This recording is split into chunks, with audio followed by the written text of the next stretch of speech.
Symbol of peace between two nations created by an artist in Sussex County. A Lewis artist was recently invited to the White House for a meeting between President Biden and Japan's Prime Minister.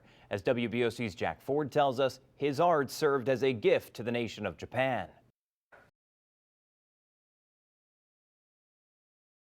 Sometimes the most beautiful things come out of destruction.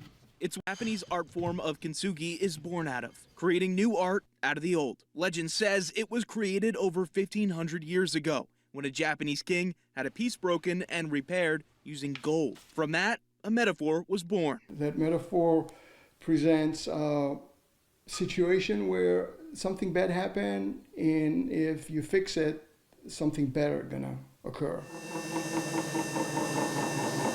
A long way from Japan, in his studio in Lewis, Mori Bakar and his wife, Patty, do just that. Breathe new life into what many would see as broken through kintsugi. And just last month, an unexpected call came in from the White House, asking him to make a personal gift for Japan's Prime Minister Kishida, a symbol of peace. Even though there had some difficulties with the White House prior, that president represent the coming together in even better form.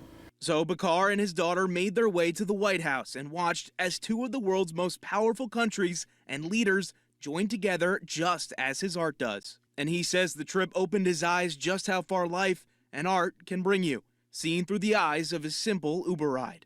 That's how I started my journey in the United States. I was driving a taxi in New York City, doing carpentry, struggling to buy a meal.